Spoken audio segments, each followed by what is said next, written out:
Olá, seja bem-vindo. Aqui é o Nada Trivial. Hoje é dia de Turma do Fundão, quinta-feira.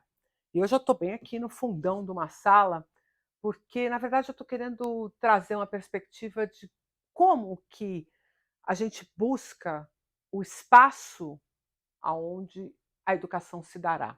E a gente tem usado, né, ao longo, sei lá, acho que 150 anos, pelo menos, esse espaço, que é o espaço aonde existe um foco, né?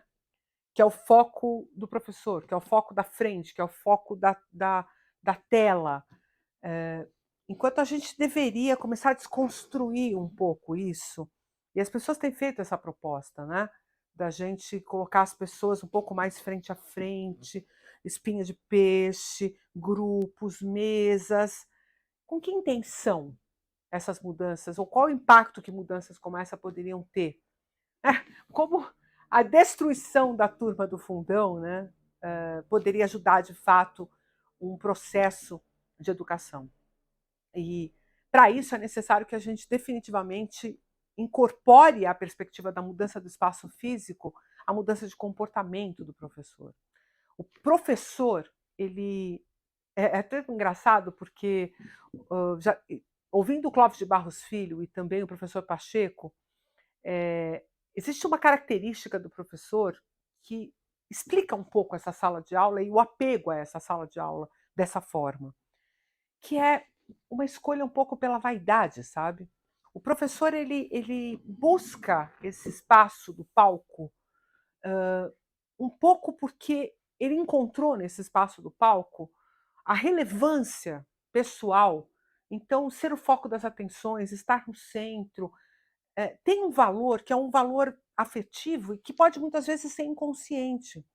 Perguntar para o professor, o que significa o palco, ou o que significa a frente da sala, ou o que significa o espaço onde você opera dentro da sala de aula, em relação à sua dinâmica com os seus alunos. Ele nunca vai te dizer que ele está ali para ser o foco das atenções, ou para ser o centro das atenções, ou por vaidade, né?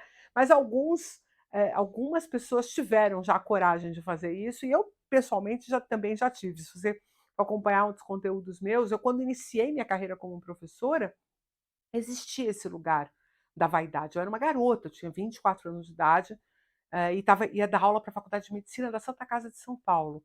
Então, quando chegava aqueles 100 alunos na minha frente, e eu estava num palco e eu tinha o foco, eu tinha o microfone, na época não tinha microfone, mas eu tinha a, a, a, a possibilidade de impor minha voz, de impor minha condição, tinha alguma vaidade nisso. Hoje a minha maior vaidade é sobre o conhecimento que eu compartilho.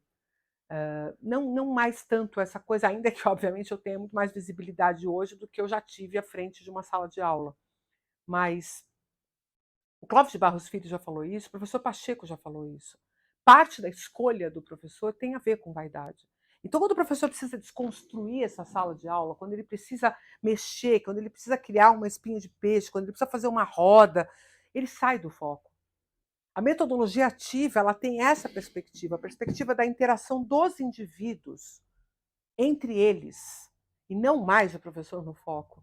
Isso pode muitas vezes significar para o professor uma perda do espaço dele, da autoridade, ou até mesmo uma perspectiva de relevância que ele sinta.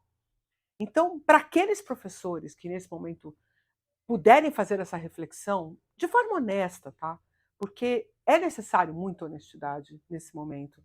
Sair do foco, sair do lugar de destaque, sair da posição de autoridade, que foi de alguma forma um parâmetro dessa escolha, muitas vezes, é um desafio. E o aluno também, acostumado a ter a atividade no indivíduo que está ali na frente, ele próprio se abstém de ser ativo. E na hora que você coloca ele frente a frente com um colega, a hora que você posiciona ele dessa forma, ele é obrigado a puxar o protagonismo para si. Obviamente, os primeiros minutos de conversa vão ser a respeito do Big Brother, da novela, do joguinho, do personagem, do que conseguiu, zerou o game. A gente tem que dar o espaço para que eles comecem a entender que esse é um lugar possível, criativo, um lugar de interação. E a metodologia ativa diz respeito a isso. E por que ela é tão importante do ponto de vista da neurociência? Porque quando a gente consegue construir esse espaço onde o indivíduo se coloca, não apenas porque ele está falando sobre o tema ou porque ele está compartilhando esse tema com outro aluno, ele definitivamente tem a perspectiva de elaborar o seu pensamento através da linguagem. E esse é o momento de maior aprendizado, no momento em que a gente é obrigado a deixar claro se a gente conseguiu estruturar aquilo que a gente está pensando, aquilo que a gente está aprendendo através de uma linguagem. Então, a desconstrução desse espaço, mexer com isso aqui, caotizar um pouco a organização, e de repente esse grupo que está aqui construindo aqui, você pega um elemento aqui e traz ele para esse outro espaço de construção. Rapidamente ele já tem que interagir com esse grupo, trazendo alguma coisa que veio desse. Não precisa ser fixo. E é muito importante que eles estejam se mexendo. E não porque algumas porque movimentando o corpo, movimenta a mente. Não é isso. Mas diz respeito ao fato de o corpo fala sobre atividade.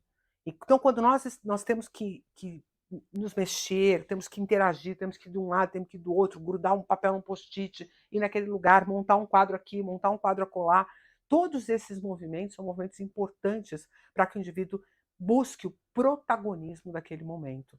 Então, não é apenas modismo, não estão querendo bagunçar o seu coreto, professor, estão querendo, na verdade, modificar o foco que estaria centrado em um único indivíduo, que seria o grande transmissor do conhecimento, para uma coprodução, para um coaprendizado, onde você, como mediador, é quem provoca, é quem traz as provocações, é quem se mistura ao grupo, se criando essas provocações. Obviamente vai ter momento onde você vai estar lá na frente explicando algum conceito, explicando uma teoria, isso é super importante. Mas que esses períodos não sejam mais tão longos e também não sejam entremeados de momentos onde a turma é capaz de interagir e de construir suas próprias perspectivas a respeito do tema que está sendo trazido. Né? Então, trazer perguntas, trazer provocações, abrir, por exemplo, para que eles usem o chat GPT durante essas interações, eles vão achar divertido, né? E é a partir disso que a gente consegue integrar o indivíduo de forma ativa na construção do seu conhecimento. Então é isso. Comece a olhar para o seu espaço de sala de aula de uma forma diferenciada e entenda que você não precisa mais ser o foco do aprendizado, porque o papel do professor deixou de ser o grande transmissor do conhecimento para ser o curador e para ser o mediador. Enquanto os professores não entenderem essa mudança, eles vão continuar querendo foco quando, na verdade, eles não têm as características necessárias para manter esse foco durante muito tempo, especialmente quando a gente está falando de criança e de adolescente. Adultos a gente até consegue, porque o adulto tem uma intenção, tem um objetivo claro em estar naquele espaço físico, ele escolheu estar ali, né, muitas vezes, mas crianças e adolescentes que são muitas vezes cooptadas a estar no espaço de sala de aula de forma obrigados, né, eles precisam encontrar uma ocupação desse espaço de uma forma diferente, onde eles também possam se sentir protagonistas e agentes desse conhecimento. Então, é isso aí. Não esqueça de curtir esse vídeo, compartilhar com pessoas que você pode achar que tenham interesse e seguir aqui o Turma do Fundão no Nada Trivial todas as quintas-feiras. Eu te espero no outro Turma do Fundão ou em qualquer vídeo do Nada Trivial, porque todo dia útil é dia de vídeo no Nada Trivial e se fosse trivial, não ia ter a menor graça. Um abraço e até a próxima.